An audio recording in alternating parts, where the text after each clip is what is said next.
All right, we are right at 7 o'clock. Welcome, everyone. I'm sure a few more people will be trickling on this evening.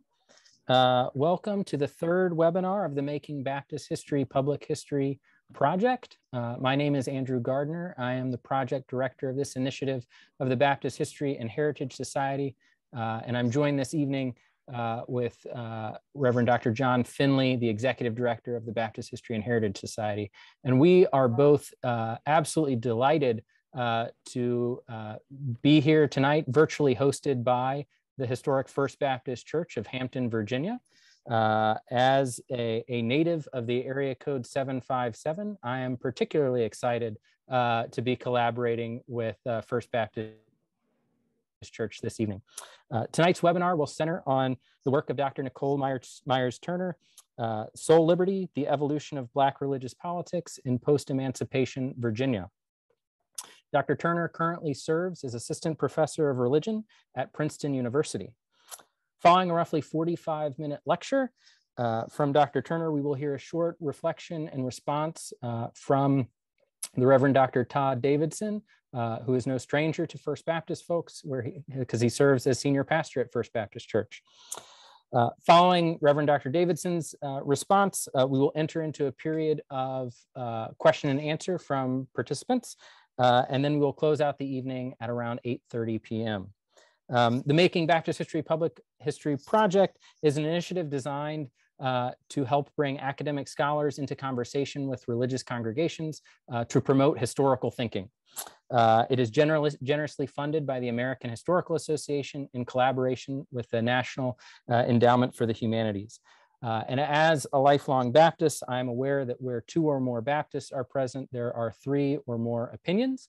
And so any findings, views, conclusions, or recommendations expressed in this webinar do not necessarily represent those of the American Historical Association or the National Endowment for the Humanities or the Baptist History and Heritage Society for that matter. We're excited to, if I may borrow a phrase, promote soul liberty among each of us and our own thinking. So I would ask that everyone ensure that they are muted throughout the duration of this program. And without further ado, I will turn it over to Dr. Turner. Let's see. Great, thank you so much. Thank you so much, Dr. Gardner, for the wonderful introduction and also for the invitation to be part of this series. I love the title of the series, Making Baptist History Public History. I think it accords well with one of the missions I had in writing this work. And so I'm grateful for the opportunity to be here. I'll also say that I really enjoyed Professor Joao Chavez's presentation just before mine on Southern Baptist missionaries in the Global South. It's a work that sort of book is at the other end of my work and looking at the tentacles of Jim Crow, and my work is sort of leading up to that moment. But I did enjoy hearing that work and being part of this series. And I also want to extend my thanks to the Reverend Dr. Todd Davidson and to the First Baptist Church community for hosting me and for welcoming me to present on my research. It is an absolute pleasure and honor to be addressing this historic congregation with roots in the very period that I'm studying and that I study in this work, with its organizational roots in 1863, with First Baptist being the site of the organizing meeting for the Norfolk Union Baptist Association in 1864, and for one of its historic pastors, the Reverend R. Spiller, who served as president and corresponding secretary for the Virginia Baptist State Convention. So there are deep historic roots, and I'm honored to be here and sharing with you this evening. I'm going to go ahead and share my screen. Okay, now hopefully this will work out fine. Perfect. So Great. Can everyone see? Perfect. Thank you so much. Again, I wanted to say just thank you for having me. It's an honor to be here. A lot of times with academic books, the sort of conventional wisdom is that the book will have a very small audience of a very few specialists to share your interest in this very particular thing that you were talking about. And so you can expect a readership of like 6 to 10 people. So it's a small audience, but I will say that while I wrote a book that definitely speaks to the issues and concerns of academic historians, of religion, of politics, of the Reconstruction era, I definitely wrote this work with Black churches and Black church people in mind. So I hope that this work does in fact open up more conversation among us about our history, our shared histories, about these questions of Black religious politics, and more that this book raises. I'll share a little bit about sort of how I came to this work, and sort of what I think the stakes of this work are, provide you with an outline, a brief sort of sketch of the scope of the book, and then delve into sort of 3 case studies that I think really illuminate the key themes in the work, and hopefully will sort of elaborate the richness of this history of Black churches in the post-emancipation period. So I came to this work actually from a few different angles. I came at it from the historical angle, being interested in Reconstruction, being interested in the history of Black churches, and particularly the history of Black churches and politics. But I also came to this work out of my own experience, having grown up in an activist Black church called St. Paul Community Baptist Church in Brooklyn, New York. It was under the leadership of the Reverend Dr. Johnny Ray Youngblood. While I was there, was a busy urban congregation that had a nationally recognized profile for its activism around voting rights, around organizing in neighborhoods, around housing development. So you may have heard of the Nehemiah Homes Project. St. Paul was a foundational church in establishing East Brooklyn congregations that helped to sort of seed and develop that housing project. So it was a very activist oriented church. And it was a lot, it served as my sort of muse of wondering about how did Black churches, and I didn't think my church was singular, but how did Black churches become such politically engaged and mobilized spaces? And and I say my church was not singular because I think, a lot of times, whenever you sort of think about Black churches, it's not far behind that people will be thinking about someone like Martin Luther King and the Civil Rights Movement. So I don't think I was alone in wondering about this sort of origin of Black political activism.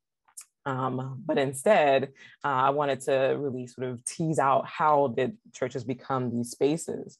And so in a sense, my book is an answer to that question, right? How did Black churches become these spaces of political organizing? And it answers this question by exploring the transition to freedom in the South Side of Virginia from 1865 to 1890. So from the end of the Civil War up until the end of John Mercer Langston's congressional term, first and only congressional term.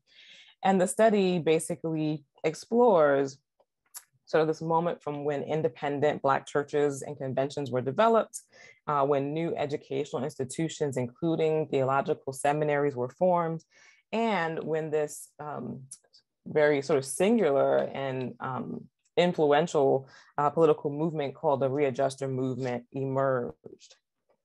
And so just to give you an outline of the sort of themes that the work covers, the book basically has 3 key themes. The first one is that it explores this politics of Black churches, which I borrowed a phrase, which was borrowed from Roger Williams in the establishment of Rhode Island, this idea of soul liberty. I use it to refer to the politics of Black churches.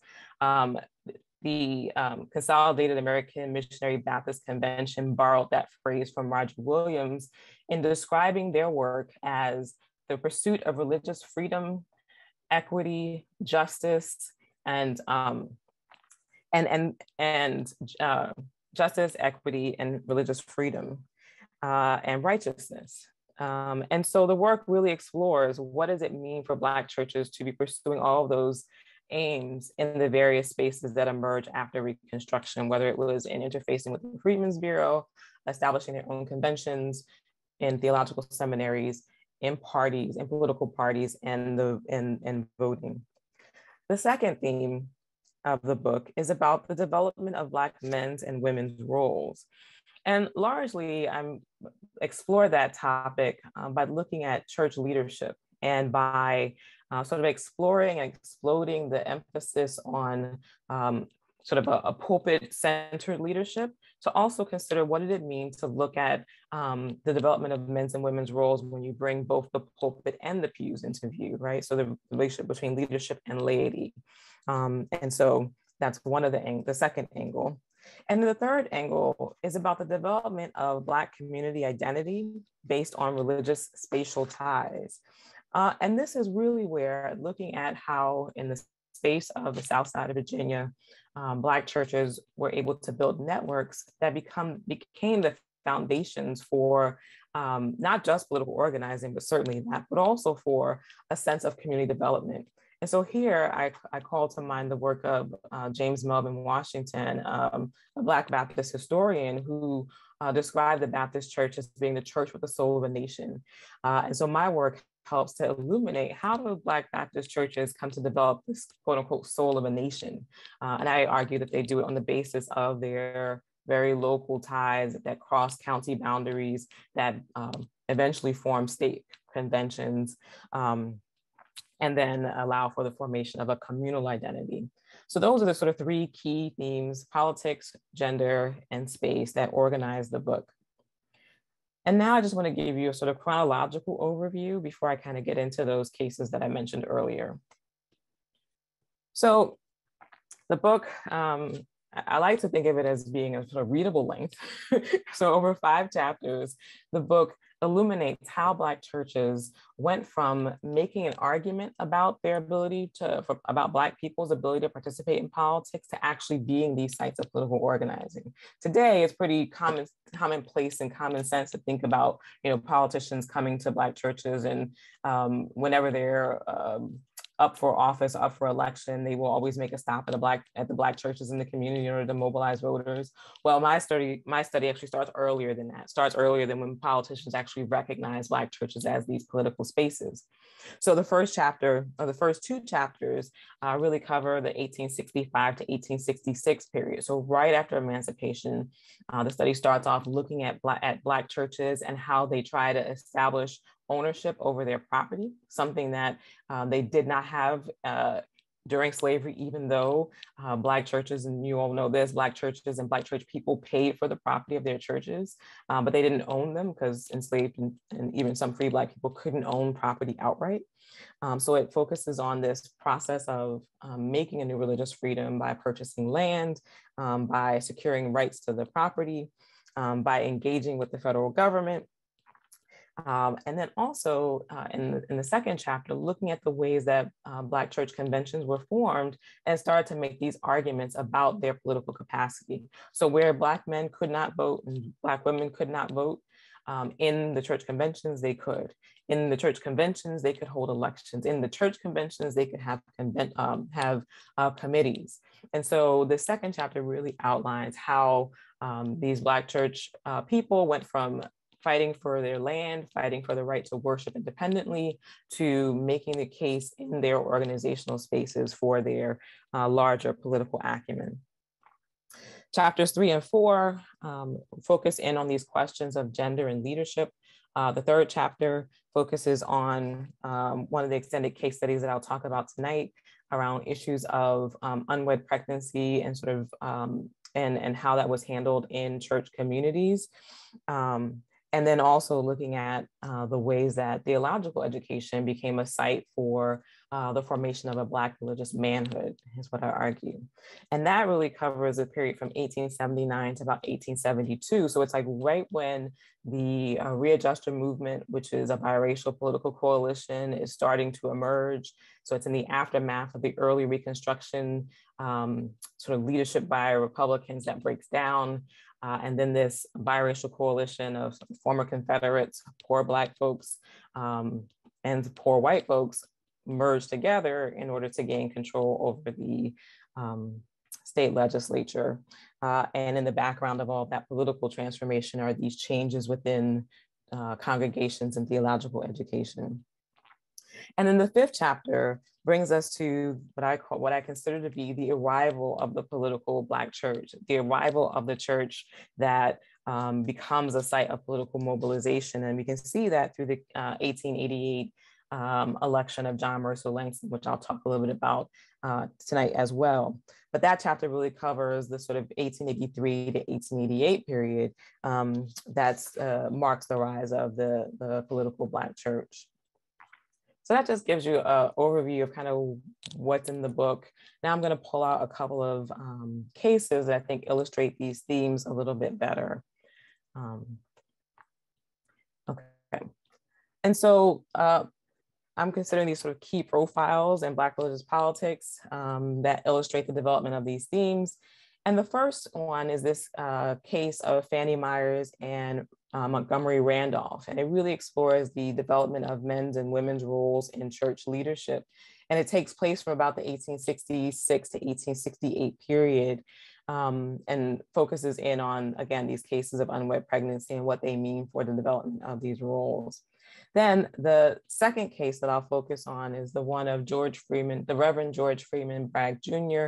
and the Reverend James Solomon Russell, and looking at the development of leadership through theological education. Both of them were educated at the Episcopalian organized branch theological seminary, which becomes later the Bishop Payne Divinity School. And then finally, I will look at the election of John Mercer Langston and the arrival of the politically engaged Black churches. And I have this map here sort of reflecting the formation of networks that help to sustain John Mercer Langston's historic election to Congress. Okay.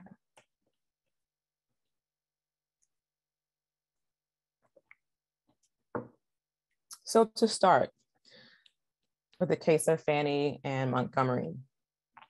In January 1870, Fanny Myers, an unwed pregnant young woman and member of Harrison Street Baptist Church in Petersburg, Virginia, accused Montgomery Randolph of the Guilford Church of fathering her unborn child. This was not an unusual case to be handled at Guilfield's biweekly business and discipline meetings, but it did mark a watershed in how the Guilford Church would handle cases of issues of sexuality and its male and female members. As the congregants waited for the birth of Fanny's baby to determine the disposition of the claim, and then initiated a discussion about handling the cases of unwed pregnancy, they codified a model of minister-centered leadership that contrasted with pre-emancipation traditions in Southern Black religion. In particular, the way the church handled out-of-wedlock births revealed both the communal struggles with defining family, marriage, and sexuality, and importantly, with ministerial authority. Gender roles and norms were the context in which the pastor's authority became established within the community. So throughout the early years, from about 1861 to 1862, when the church handled these cases of unwed pregnancy, they usually would just deal with the woman who was pregnant out of wedlock. But eventually people started to question, so why was it that only the woman was being, chastised, and why not also consider the person who impregnated her? And so the church started to consider, also addressing what they called their guilty partners. And so in the summer of 1868, Guilfield handled two of these cases, and these cases were generally brought by the deaconess sister or deacons or the deaconess sisters, and the woman who was charged with being pregnant out of wedlock or having an illegitimate child, or some other phrases they would use, would usually be expelled after she admitted her guilt. And they would call the partner, but if the partner didn't come, there was no penalty meted out. But when they eventually changed it to allow the woman to name who her guilty partner was, if the man didn't come and respond, then he would also be expelled. So the two of them would be expelled together. And that's what they started to do in 1868. But the case of Fanny made this a little more complicated of a process. Fanny's case focused attention on this dynamic of allowing the woman to name her guilty partner, because because she had charged Montgomery with fathering her unborn child, but there was a dispute. Other people said that she had made similar claims, and rather than immediately expelling Montgomery on the basis of Fanny's claims, the church decided to wait and see what would be, believing that time would sort of prove the accuracy or falsity of Fanny's claims. And so they waited for about 5 months. And in May, so from January to May, they waited. And then in May, the church revived Montgomery's case and appointed a committee to investigate. All tensions came to a head at the June 20th meeting, where women seemed to be gaining a voice in these proceedings. These two cases helped to draw out what these tensions were between the men and the women around these cases of unwed pregnancy. One of the cases handled at that June meeting involved a mother who objected to the restoration of the young man who had impregnated her daughter outside of marriage because he had been expelled for the same offense as her daughter, but he was being restored and her daughter was not. The church decided to take up a vote and decide whether or not the young man should be readmitted. And we could see that even the presence of this conversation reflected how women's voices were gaining strength. Women started to call out these inequalities and have the church's attention. But in the case of Fanny Myers, her claim against Montgomery Randolph was found to be baseless. The appropriate amount of time had passed and Fanny produced the child before the church. And based on the testimony of two experienced women, the church determined that the child was not Montgomery's. And every time I think about this case, I think about what that process must have been like to decipher whether or not Montgomery was the child's father. I imagine these two elders of the church, elder women of the church, sort of looking at the baby and looking at Montgomery and trying to decide whether or not the baby looked like him or not. And that was sort of the extent of their paternity investigation. But in essence, but the record does not tell us exactly how they decided. But what we do know is that the church did find that Montgomery was not the father of Fanny's child. And they took a vote to acquit Montgomery of the charge, and he was acquitted by a vote of 39-10. So even though Fanny's claim was not successful, what is remarkable about this case is that in the church meetings, women's voices were now being heard, and they were able to, be included in this process of discipline, where in the past they were the ones being disciplined and they had no voice. But this moment of participation was pretty short-lived, because at the same meeting, Elder Williams, the pastor of the church, argued that trying to find the guilty male party was unscriptural and injurious to the church, and proposed that they leave disciplining the guilty male to their, quote, all-seeing God. He appointed a committee of 5 men to consider the proposal and report back. The committee Williams appointed went quickly to work and presented its findings at the next church meeting, and Elder Williams was not present at that meeting. The committee described the process as being one where the deaconesses gathered evidence in the female case, and they either accepted the evidence against any male member who was deemed to be guilty. And they just added, sort of what the one real issue was that there really wasn't a witness. There was no way to sort of corroborate the woman's claim. And so what they did was they suggested that the woman just would have to produce a witness to help substantiate her claim. But that was the extent of their revision. When Elder Williams returned at the next meeting, though, the committee's decision was reversed or overturned. Williams told them that they went beyond what he intended by bringing the matter before the church, and stated that they had better alter the decision. And so the committee went back and decided that they would just go back to the old process of allowing only the unwed pregnant young woman to be disciplined. And that would be the extent of how the church would handle these issues. So this case, I think, reflects one of the key themes in the study in looking at ministerial authority and how it sort of evolves through the prism of sort of gender or men and women's roles.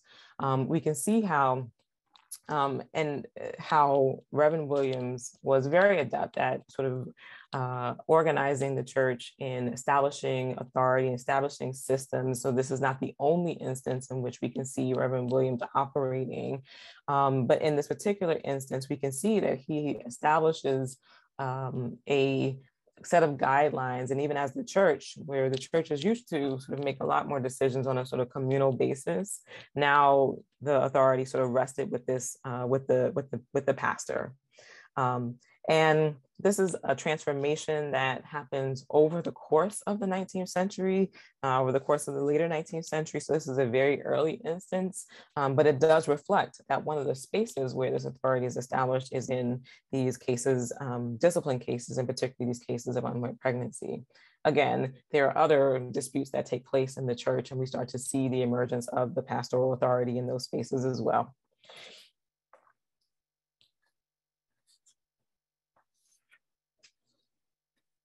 And I would suggest that one of the additional sort of benefits or insights that we gain from this study is again about the development of this authorial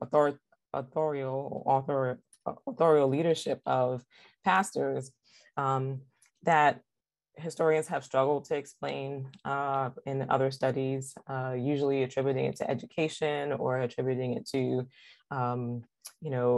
access to resources, both of which are true, but we can also add to that, to those depictions, the way that gender starts to play a role in establishing authority. So I want to turn briefly now to the second case. And this is the case of the Reverend George Freeman Bragg Jr. and the Reverend James Solomon Russell. This is in focusing on theological education, we can also see how ministerial authority is established, but also how the development of race relations starts to evolve in the post-emancipation period. Through an exploration of Black men's experiences at the Episcopalian Branch Theological Seminary, I depict how Black people began to negotiate interracial relations and to develop different strategies for securing that soul freedom that I talked about earlier.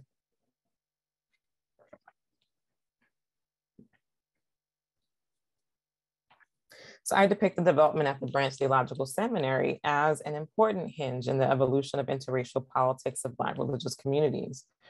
This particular case has unique elements of being situated in the Episcopal Church, where there were few Black members, but springs from the project's grounding in Petersburg, where the Virginia Diocese first located the school, and where the two of the first three students at the school resided. And so that's George Freeman Bragg, and one of the other students were both Petersburg residents. So Reverend George Freeman Bragg Jr. was born in 1863.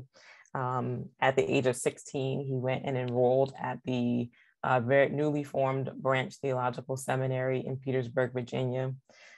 He was what you would consider from an old Episcopal family. His grandmother helped to found the St. Stephen's Episcopal Church in Petersburg.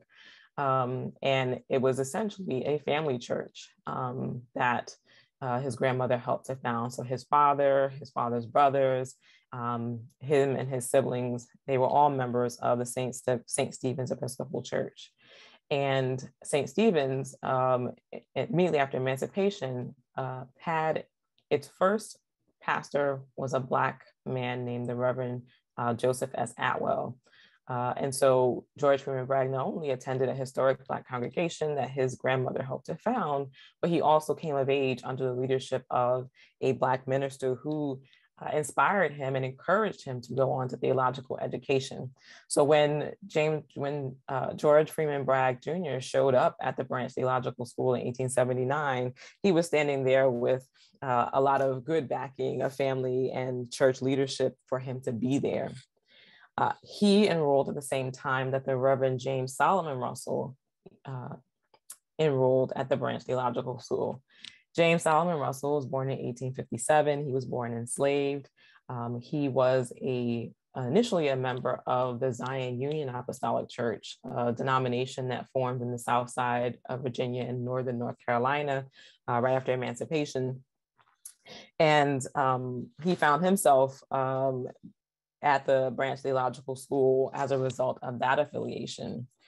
The Branch Theological School is an interesting space because it's formed by the Virginia Diocese to provide educational opportunities for free Black men to be educated for the ministry, because the Virginia Theological Seminary in Alexandria did not accept Black students, and because the Virginia Diocese recognized sort of what was happening with the Zion Union Apostolic Church at this time, right after emancipation, where members of the Zion Union Apostolic Church had a lot of interactions with Episcopal missionaries who provided education, who provided skill development or around sewing and housekeeping. We can talk about how much they were really teaching in those areas, but nevertheless provided a lot of resources for the Zion Union Apostolic Church community. And so there was some discussion by 1878 about the Zion Union Apostolic Church maybe joining with the Episcopal Church. And that led to the formation of the Branch Theological School, where the Virginia Diocese, interestingly, recognized the presence, the commitment of the Zion Union Apostolic Church members and leadership, and wanted to try to basically join or co-opt the Zion Union Apostolic Church. And they realized that because right after emancipation, the Black membership of the Episcopal Church basically dropped down to zero once Black people could freely affiliate. They realized in the Zion Union Apostolic Church the possibility of increasing the representation of Black people in their church, meaning increasing their mission fields. And so they established the seminary. They believed that the seminary would allow Black ministers to be trained, and then they would be able to, under the aegis of the Episcopal Church, maintain their positions as pastors and priests over their congregations, and that would allow the congregations to be sustained. The Virginia Diocese recognized that if they didn't allow that, if they forced Black churches to disband, that they would lose not just the churches, but also the Black church members, right? So they decided to establish this Branch Theological Seminary in order to allow Black leaders to emerge and also to preserve and sustain Black church communities. Now, this is an interesting case because it also had the double-edged sword of basically reinforcing segregation, right? So that they wanted to be able to maintain these Black communities, which, you know, would appeal to Black people who want to maintain their autonomy, but they would also remain separate from the white church. And this sets up a whole almost decade of debates and struggles over Black leadership. But in this moment, the Episcopal Church is establishing a school to educate Black men so that they can be trained for the ministry. And this is one of the places where we start to see, theological education and its sort of gendered components, the idea that theological education would be for men only. And theological education was, a somewhat contested space in terms of the gendered implications for two reasons. One, Anna Julia Cooper provides a really interesting take on theological education as it's being made available for Black men. On the one hand, some people recognize that educating Black men for theological leadership was a dangerous proposition. I mean, you think about having Black men who not only sort of having a history of sort of self-possession through religious community and through being involved in the church, now also have credentials, right, to lead congregations, to participate in the leadership of their, in the case of the Episcopal Church, the diocese, and the conventions. So there's a real danger to white supremacy that Black men would be trained and elevated to ministerial leadership. But there's also a way in which the education of Black men allowed, again, for these communities to persist. And so what Anna Julia Cooper talks about is how these opportunities being provided for Black men made very little space for Black women. She went to Shaw, what becomes Shaw University, and she talks about how when she was a student there, Anna Julia Cooper was very precocious, very smart, and in school at a very young age. Wanted to go on, she goes on to become a scholar of Latin, to study at the Sorbonne in France, to write one of the first dissertations by a Black woman. But as a young girl, she's at Shaw and she wants to advance her education. And she was allowed to sit in on the classes that trained the ministers. And she talks about how Black women's education, though, at that point was considered what she calls a tertium quid. I had to look that up. I was like, what is that? It is a chemistry term that refers to like a third unknown thing that's sort of indefinite in relationship to two very definite things. And it sort of reflects that Black women's education was just kind of an afterthought. It was not even something to be named specifically. It was just kind of an appendage to what was already happening that was the main focus. And then for her, that was for the theological education of men, Black men. So we can see how education could have that, on the one hand, creating a sort of a strong Black male ministerial leadership, but also having a very limited space for Black women's theological education or otherwise. That does start to change. James Solomon Russell goes on to establish the St. Paul Normal and Industrial School down in Brunswick County, Virginia, after he leaves seminary. The school is based on the Tuskegee model, where they emphasize, both sort of liberal arts education and industrial education and training. And he starts to turn his attention to educating women and emphasizing how important it is for Black women to have education. By the sort of late 1880s, early 1890s, there starts to be this idea that education is one of the ways to preserve for Black women a sense of dignity and protection from violence that might happen if they were out working in the homes of white men. And so education really does become a space of protection for Black women. At the same time, Black ministers in other seminaries like the Richmond Theological Seminary start to advocate for higher education for Black women. And this is how Hartshorn Memorial College is established in Richmond for Black women in the 1880s, that Black ministers, Black men who are being educated at the seminary start to advocate for there to be educational opportunity for Black women. So we can start to see then that Black ministerial leadership is established through theological education. And it also becomes a model of protection of Black women through this idea of of providing education, right? So the minister becomes a protective figure over Black women through the argument for education. And this sort of development not only provides that lens on the development of leadership and gender, but it also speaks to what I would say is a common thread or thought about Black education, and how there was a real struggle over whether or not Black ministers needed to be educated in order to be ministerial leaders. And there are figures like Daniel Alexander Payne from the AME Church who argued that ministers needed to be literate. This was a big argument in the conventions about whether or not a minister had to have education in order to lead. Other churches, like the Zion Union Apostolic Church, actually believe that all a minister needed to lead was inspiration, that they did not need to have sort of credentials of an institution behind them in order to lead. What we can see from this case is, yes, there were those debates within Black churches about the significance of education for leadership, but we can also see how that conversation was being shaped by the intentions and interests of white church leaders like the diocese that sought to provide education in order to justify Black male leadership.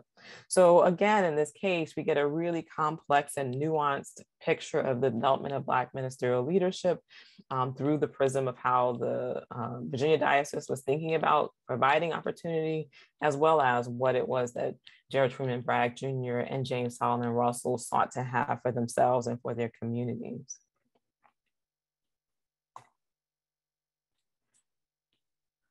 I'm going to turn to the third and final case. Okay. The third and final case that illuminates these themes of the politics, the gender roles, the racial identification that's formed through Black church community, and that is the election of John Mercer Langston to the U.S. Congress in 1888 and its ties to Black church networks. So John Mercer Langston was a free Black man who served in various he's a lawyer by training.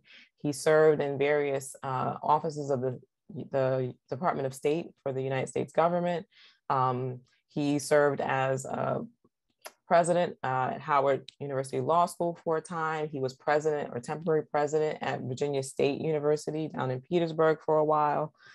He had a presence in the Republican Party. And in 1888, he decides, and he's independently wealthy enough to decide that he wants to run for the 4th Congressional District seat of the U.S. Congress, Virginia's 4th congressional seat. And he didn't decide this on his own. He was actually very well supported by Black members of the 4th Congressional District, who by that point had been involved with the readjuster movement, had appreciated the possibilities of a biracial coalition that allowed Black people to achieve some of the political transformations that Reconstruction could bring about in terms of allowing Black people to participate in juries, ending public humiliation and violence like the whipping post.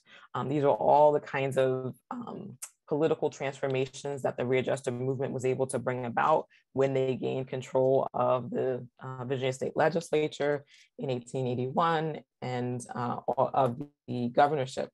But the one thing that the readjusters did not want to do is they did not want to allow Black men to hold office at the national level. And John Mercer Langston had a different idea. John Mercer Langston and members of the Guilford Baptist Church and others wanted to have Black leadership at all levels. Certainly by 1888, it was clear through the work of the conventions that had already had annual and quadrennial presidential elections, committees, voting, and all kinds of political leadership. Certainly, Black men were capable of participating in U.S. government at the highest levels. They had clearly demonstrated that already through their organizing in the conventions.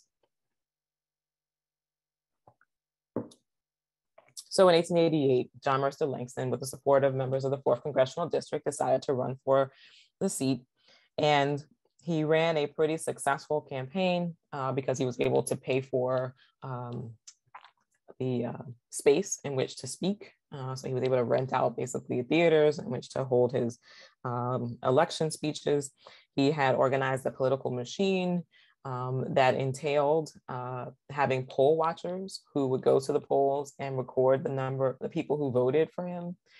This comes into play because after the election, the results came down that he was not elected to the Congress, but he challenged that on the basis of his organizing of his machine.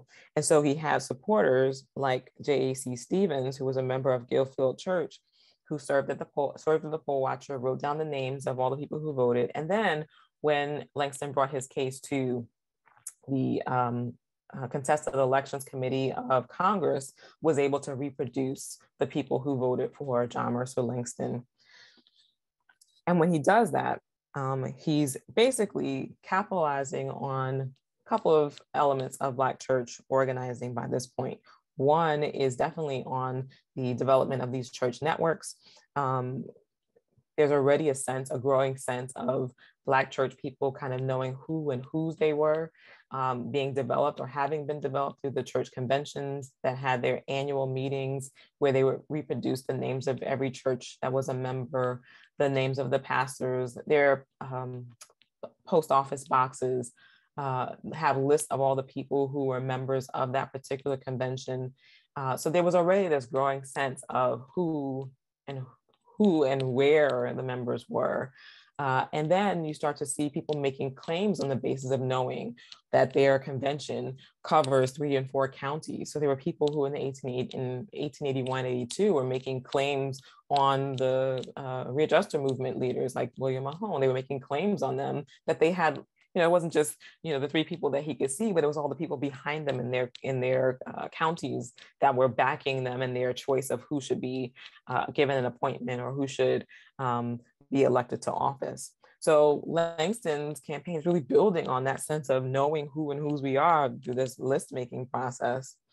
And Langston also incorporated Black women into his organizing. Where Black women could not hold political office, Black women could organize. If Black women couldn't hold political office, they could help Black men who needed help voting do so. And so he writes in his autobiography about Black women who could help any Black man. If he was uncertain about what to do, there was a Black woman who could help him. Now you could read that one of 2 ways.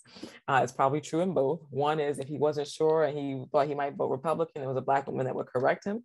I'm sorry, he thought he would vote Democratic because the Democrats were not the favorite party at that time. So she would correct him, but also recognizing that Black women were becoming more educated. They were ones who were now sort of in the ascendance in terms of literacy. And so that there are Black women who could help support the effort. So in this way, we see a sort of transition in leadership where Black church networks become really key for organizing politically. Like I said, it's the arrival of the political Black church. But we also see that there's still some challenges, right, around the role of women in leadership. On the one hand, we see a model of leadership that even persisted today in terms of women's organizing. But we see that with Black women are also limited in their ability to fully participate in the political process because they're not able to vote themselves. But on the whole, we can see through all of these cases, and I hope through the work, this evolution of a Black religious politics, we can see how Black churches became sites of political organizing and understand the forces that were shaping their political engagement. And so on the one hand, in conclusion, I have just three points. One is that Black churches went from making the case for participation to being vehicles for participation. And so in the early conventions, they demonstrated that they could participate. By 1888, they were the sites of participation and facilitating that. And we also can see that ministerial leadership and authority was established, right, through these state interventions, like how churches had to deal with the Freedmen's Bureau and the apportionment of land and handling of their properties. Ministerial leadership and authority was established through disputes, through gendered dispute resolution, and also through educational opportunity. And then we can see the sort of gendered elements of that leadership development. We can also see through these cases the development of a Black church politics that was rooted in soul liberty.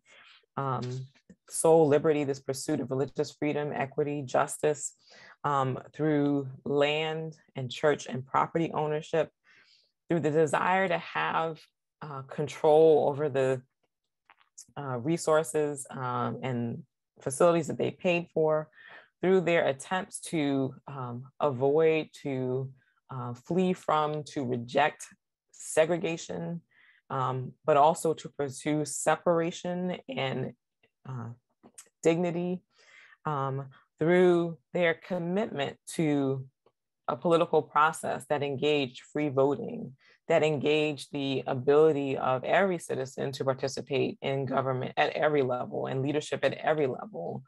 So we can really see through these various moments of Black religious politics that's committed to this idea of soul liberty. And then lastly, we can see through the developments of their engagement with the readjuster movement, through the interactions with the Virginia diocese, through John Mercer Langston's pursuit of his political seat through the elected contested elections committee, we can see that racial politics was complicated, right, by the need to access resources that free Black people had been denied. but eventually a deep sense that Black freedom and equality must be recognized in political office, in school leadership, and beyond. So there was a development of this sense of resistance to being marginalized still in the post-emancipation period, even by what seemed like political allies at the start. And this was a sensibility that was built on the foundations of Black church network building. And so I hope that the study illuminates again the story of how Black churches became these sites of political organizing. I hope that it's a study that also helps us to understand some of the complicated aspects of that, whether we're talking about the role of men and women in churches, or if we're talking about the complicated nature of building interracial alliances, whether it's within the diocese or in a political party. But at the end of the day, we have a history that spells out how freedom shaped Black church activism, how Black Protestant Christians responded to the transition and transformation to freedom, and how they built the foundations for leadership, activism, and organizing. So I say thank you again for your time and attention, and I'm excited to have conversation and hear from the Reverend Dr. Davidson. Great. Thank you so much, Dr. Turner. Reverend Dr. Davidson, the floor is yours. Thank you, Dr. Gardner, and Reverend Dr. Finley and Dr. Turner. Thank you for really unpacking the work that you've done. I'm certain that it was a labor of love, but it was also a challenging venture, as there is certainly not a wealth of research and resources that have been dedicated to the kind of work that you have done. And so very quickly, because I would like for us to entertain some questions from the people who have joined with us tonight. A few things emerged for me in my reading of the book, and also as you were talking, Dr. Turner, about your work. I bring a relatively unique perspective. I've had the privilege of pastoring 3 churches that were all born in this period that Dr. Turner was studying. 2 of which viewed themselves as very integral to the political machinations of the wider political spectrum. And so they're both internally political, but they also exert a political influence and force in and around the community that they've had for a number of years. And so they are gatekeepers of sorts for the kinds of political activity that Dr. Turner described, and she ultimately closed with in terms of the election of the first Black member of Congress from the Commonwealth of Virginia. The 3rd church that I pastored was less political and uncomfortable with the idea of political influence, but was moved similarly the story that Dr. Turner highlights in her book, where Samuel Chapman Armstrong makes some comments relative to Black inferiority that he said were misconstrued, certainly in the 1800s. He said he was misunderstood, and they held him to account for that. He was the founder, for those that don't know, of what ultimately became Hampton Institute. It ultimately became, which is now Hampton University. But he made those comments and was held to account for those comments by the Black clergy structure, Black leaders in the community. And he ultimately apologized and took ownership and said, Black people were not inferior. He didn't believe that Black people were inferior, as his comments indicated. He did believe, but they were moved in a way to action by that. And so the 3rd church that I pastored that was uncomfortable with political activism, or the church being a political power that holds to account the political power structure. We had the superintendent from the school district that we resided in came to the church space, and she was highlighting, it was essentially a job fair, highlighting the work that could be done by the students, the young people, the young families that were in our church. And she talked about the jobs of bus drivers. She talked about being a teaching assistant. She talked about working in the cafeteria. She talked about the custodial staff, but she never mentioned opportunities to be a school administrator, to have her job, to function in the capacity of leadership. And from that, we then transitioned to, hey, we are a politically active and engaged force, and it actually motivated me to run for office. So I've also been a politician. I've run and won 2 elections in a city here in southeastern Virginia.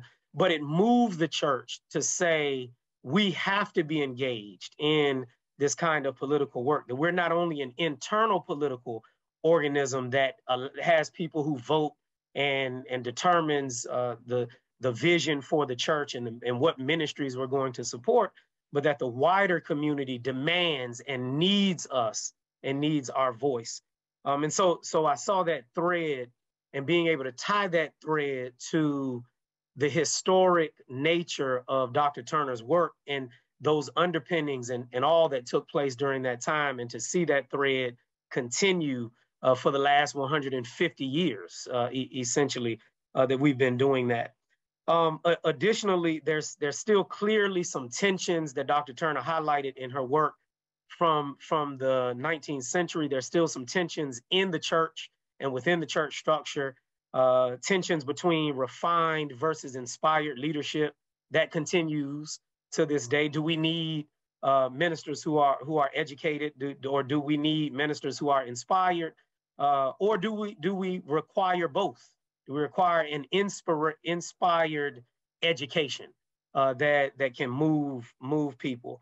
Also, the idea of autonomy, particularly in the Baptist church, autonomy versus community identity. So trying to build community through conventions and convention work while maintaining autonomy around decision-making for the local congregation. That continues to be a tension. Also tension in how women, the role that women continue to play in the work of ministry, women in the clergy, as I've seen. I'm again privileged. I've been privileged to pastor churches that were on the cutting edge in terms of embracing women in ministry and in leadership, and women in the diaconate, and women ordained women clergy and leadership. And as a matter of fact, First Baptist Church of Hampton, for those that do not know, had my predecessor was a dynamic woman who served as the pastor of First Baptist Church of Hampton, the first woman in the history of the church. But there continues to be that tension.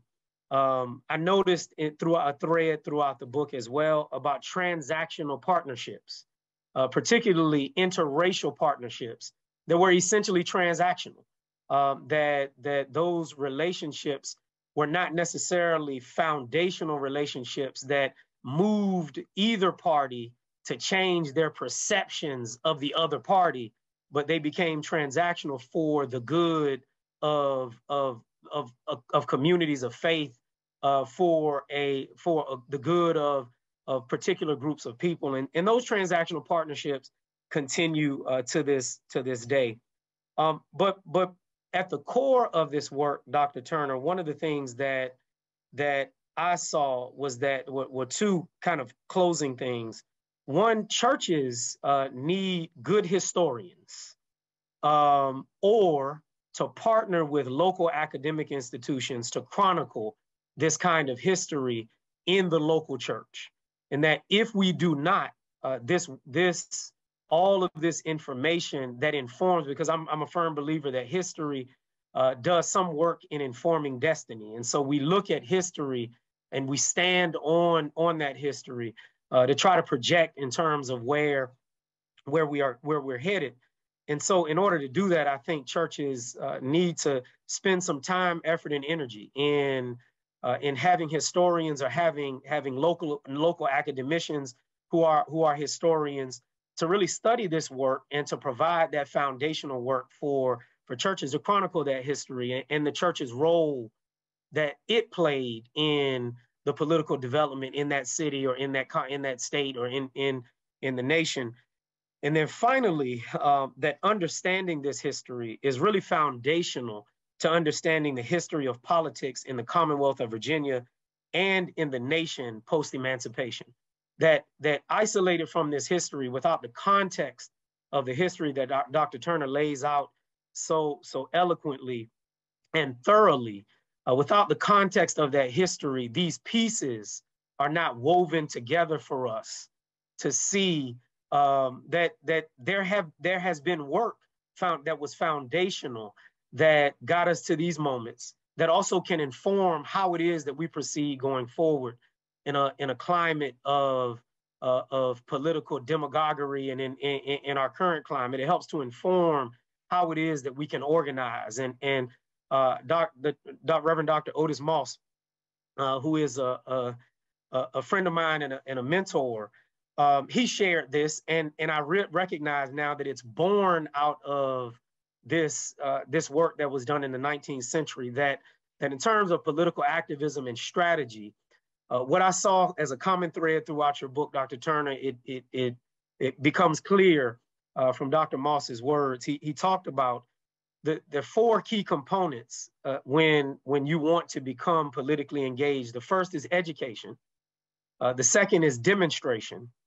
And after, if the education and the demonstration don't work, the point is to get to negotiation about policy and about the greater good. But the goal of the church has to always be, at the end of the day, reconciliation.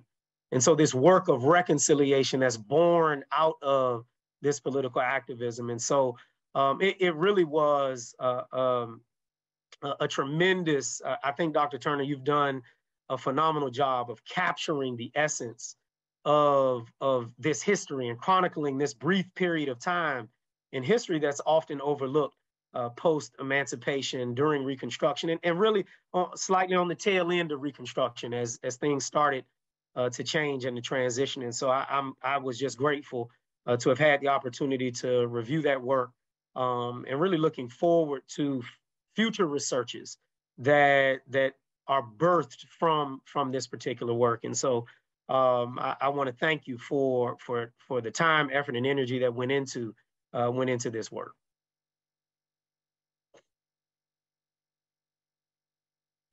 Thank you so much. Great. Thank you all both. This is fantastic. I'd like to open it now up for question and answer. If people could click the reactions button, use the raise hand feature. Does anyone have a question for either Dr. Turner or Reverend Dr. Davidson?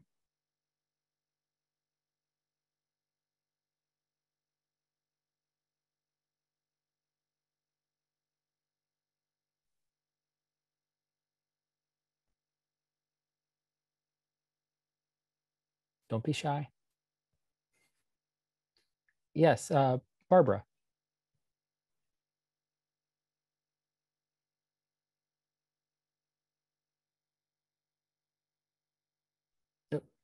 You're on mute, so if you could come off mute.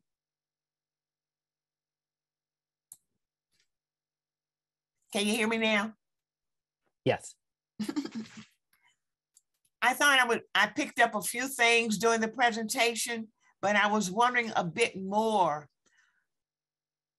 if there were more interactions among denominations for the good of everyone. I could see the Episcopalians, but as a whole, even though Baptists are doing something, in your research, was there any indication of more denominations working together?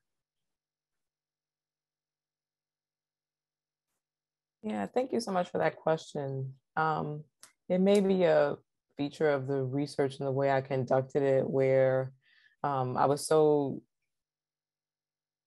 sort of enmeshed in the convention minutes by denomination, that it determined, in a sense, the way that I sort of pictured, or the way I depicted the relations. But one of the things that you do see in those convention minutes is that from time to time, you have people from the different denominations visiting the conventions. So sometimes you would have a representative from the AME Church at the Virginia Baptist State Convention. I don't recall seeing as much interaction between the ZUA and the Zion Union Apostolic Church and the Baptist. But one of the things that's interesting about the Zion Union Apostolic Church is that denomination was actually formed out of former Baptist and Episcopalian and Methodist church members. So, so to that extent, there is already sort of a amalgamation or mixing of the denominations in that particular church. But it wasn't a sort of central theme that emerged in terms of the ways that the churches were kind of moving. I think that also, it was an interesting element to observe in particularly the Virginia Baptist State Convention, how they were also drawing strong denominational lines. And I didn't pursue the sort of why of that as much. If I had to hypothesize right now, or sort of guess or think about why they would have been sort of drawing these very strong denominational lines, that they were trying to establish themselves, right? What does it mean to be a Baptist? So they wanted to make sure that they were being distinct from a pedo-Baptist. They wanted to make sure that, they had a lot of concerns about, so sort of to the question of education, they had a lot of concerns about people coming into the community and basically trying to hoodwink people, right? And act like they were leaders of a church. And so they were really starting to draw some strong boundaries around Baptist and Baptist church community. But again, that's, sort of me looking through the prism of the convention minutes.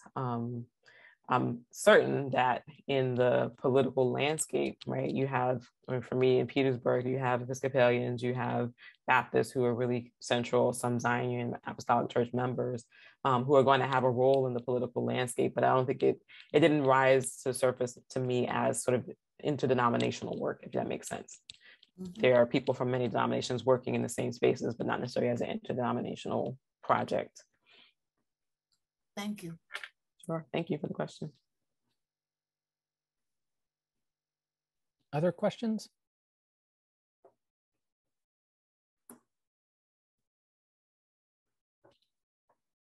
While questions are bubbling, can I say a few things in response to Reverend Dr. Davidson? Because I just want to say thank you so much for that sort of thematic digest and for the elements that you highlighted. I kind of want to come to the point, the one that, so many of them jumped out at me, but the one that I really want to jump on, right, is about churches needing historians and partnering with historians. This is a work that I am really passionate about from doing this research and recognizing that two things. One, on the one hand, we're told that there's really not much to be found about Black churches and in terms of the archive. And I think that's not true, right? I mean, you think you have to come up with new ways of reading what is there, right? And so people will oftentimes kind of gloss over the convention minutes. And I found those to be really helpful in picturing the development of church networks, right? And understanding how community is built. So I don't always accept the argument that there's not enough in the archive. But what I will say is that we do need to partner more around oral histories and also around church record keeping.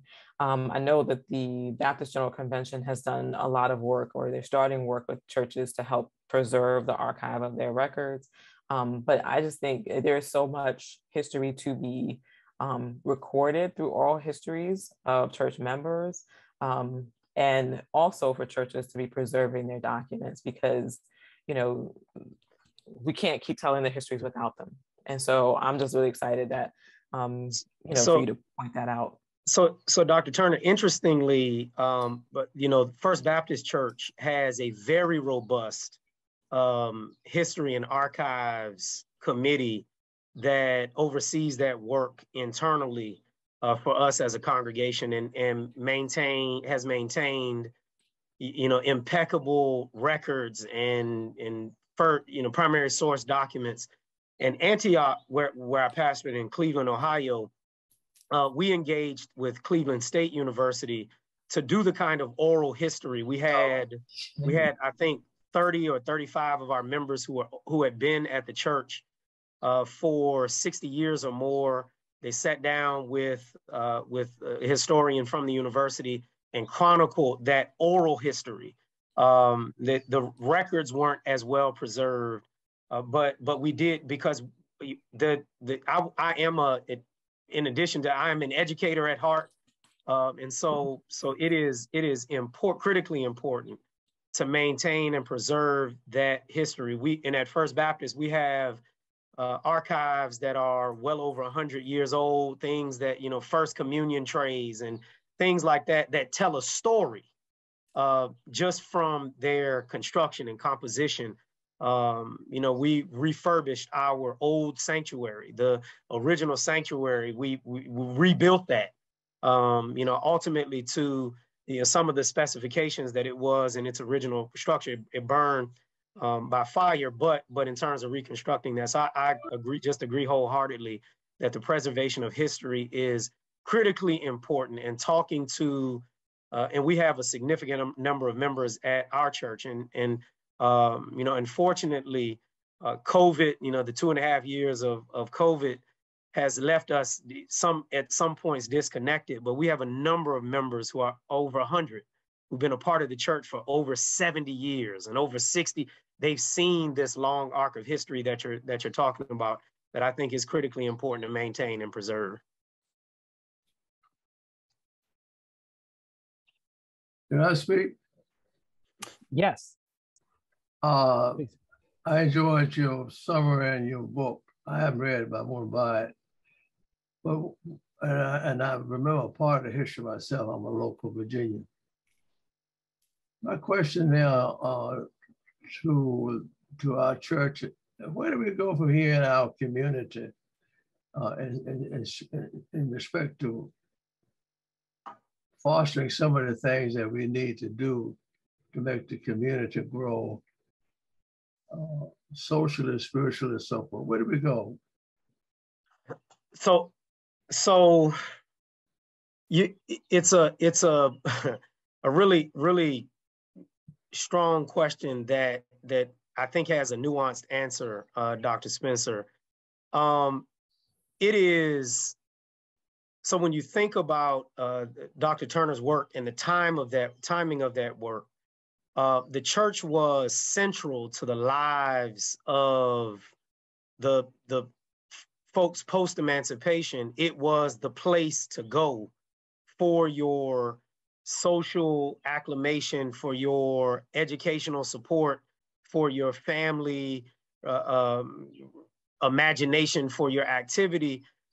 Unfortunately, the church currently is competing with external forces that are also in competition for the time, effort, and energy of the people in our surrounding communities. And so one of the ways that we engage people as we reemerge and go forward from amidst COVID and amidst our new normal is, I think our spaces have to be used as communal spaces. I don't know that you're going to see a return to where the church becomes this re-centered, because people have access to information in ways now that we just didn't have before. But I do think that our spaces can be used as incubators for emerging businesses. We can partner with hospitals to do community clinics in our space, and getting people into the building and into the space and returning the space to being central to community life, I think is one of the ways that we go about re-engaging the wider community in terms of the work of the church, utilizing the space as space that is community space, and fundamentally having a philosophy that everybody might not be a member of this particular church, but this particular church belongs to everybody, which is a return and a reemergence of the role that the church played in the time that Dr. Turner was highlighting in her book and in her work. And that really is one of my focuses, been talking to hospitals. And how do we get, we can turn one of our spaces into a community clinic that's open 5 days a week, where people can come get their blood drawn and things like that, where we've got them coming into the building. You see the building as a space that is for you and for your family. And I think that's the way that we begin to re-engage and try to reconnect with some of our roots in terms of being a community space. I agree with you 100%. I think one of the reasons why we have succeeded, even in this country, is that we need to recognize that the church, whichever branch you want to talk about, has been the foundation of the education. And we got to keep that as a number one. Education got to be our goal. We got to make sure our people are well educated. You look at all these people, all these pastors, they have been the foundation, has been through education. Most of your major schools in the country came out of educational systems that started in the church. Okay. Yes, sir. Let me add to, I think, Dr. Turner, you talked a bit about conventions. I think one of the reasons that we don't see cross-convention work is because typically the denominations are born out of theological conflict. What we see often is, the Church of God in Christ was born out of theological conflict with the Baptist Church, because the Baptist Church wasn't honoring the speaking in tongues and some of the ecclesial gifts that the Kojic Church, that Charles Mason believed should happen in the work of ministry. And so there's still that tension there. There's still this, do you baptize in Jesus' name only, or is it the Father, Son, and the Holy Spirit? So those theological issues often serve as a barrier to doing cross-convention work. And it's unfortunate that it started then and it continues now.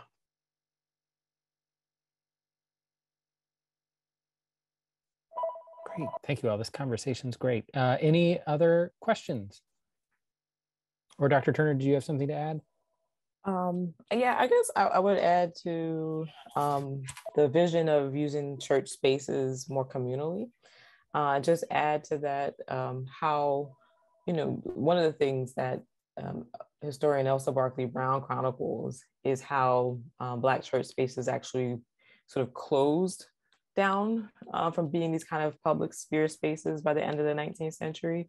I think she was focusing more on the churches being used for political meetings and conventions, and she focuses on Richmond and First African Baptist there, and how that church space was so central to a lot of the activism that brought everybody together, right, in the church space.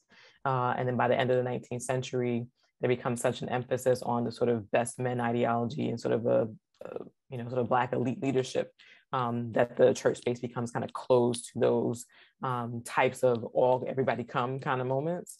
And so to hear you talking about reopening the space in that way is like, just such it's a beautiful, helpful, and hopeful historical arc, right? To reopen the church space in a way that had been closed down. Yeah. And then yes, to the theological distinctions and distinctives that are being drawn and how significant they are to limiting. Dr. Spencer, I've asked 2 institutions in Virginia and have offered to them the opportunity to use the space at First Baptist for academic support space, for course instruction, that if you want a local presence in the area, we've got 3 floors, 2 floors of classrooms. Use that space, get people in the community. You need a night class that you want to offer to the community. Use the space that we occupy to engage education and to do that kind of work. I serve on 2 boards at 2 high schools for that purpose, to try to connect with, hey, come use the space. You want your children who are in the hospitality program, trying to get them to partner with our ushers and our hospitality ministry, and teach us best practices in hospitality. And we've got some things to show you about public speaking and how to stand. So the cross-communal, I was inspired, Dr. Turner, by your emphasis on that kind of movement that took place, that emerged and gave, that was the foundation of the post-emancipation church. And it is, and I believe it is, as Dr. Spencer highlighted, it is one of the most critically important components to why we saw some forward advancement for newly freed people, was because of that commitment to being a cross-community space and engaging people. And as you said, there was some shutting down, there was some going into your silos and functioning independently and doing this kind of independent work that we've seen doesn't work. We've seen an erosion of church participation and activity, and people who say that they're affiliated with the church. They're spiritual, but they're not religiously connected or affiliated to a house of worship. And I think that's in part tied to this kind of closing of ranks and moving more internally versus using the spaces for community space.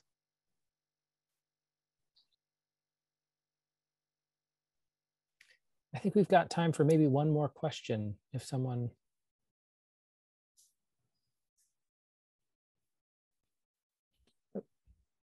Yeah, LK. Hi, this is Reverend Dr. Linda Kirkland Harris. I'm one of the associates at First Baptist, and it's really interesting, wonderfully interesting study. And I wondered to what extent you might have, Dr.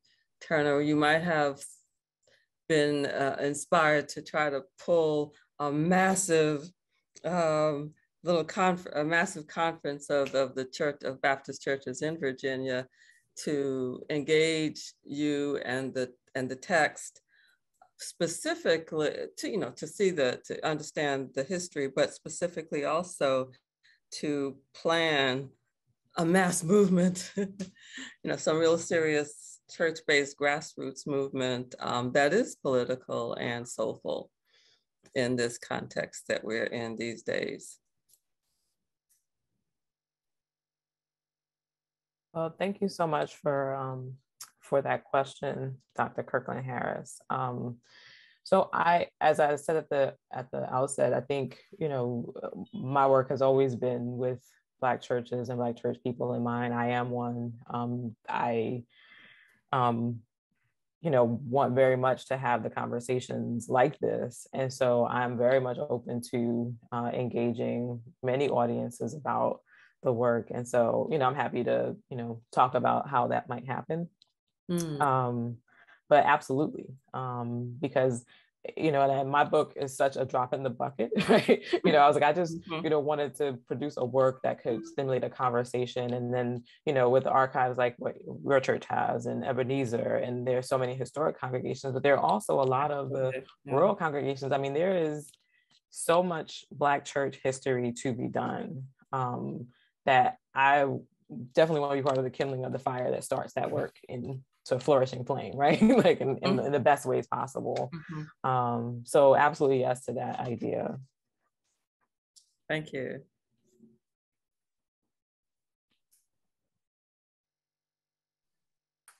Great. Well, Dr. Turner, Reverend Dr. Davidson, do you have any closing remarks before I turn this off? All right.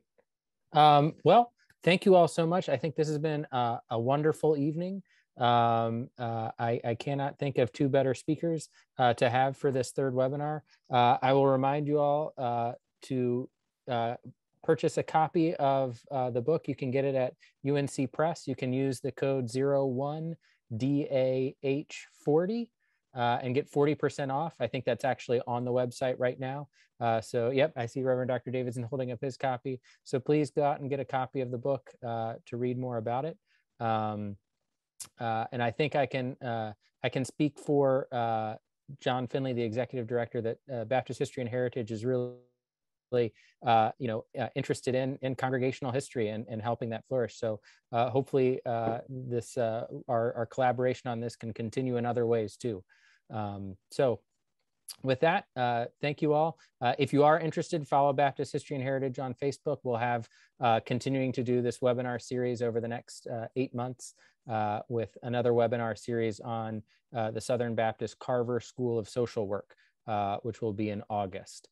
We just found that out today. We're getting the details lined out, but follow us on Facebook and you can see our next webinar series. All right.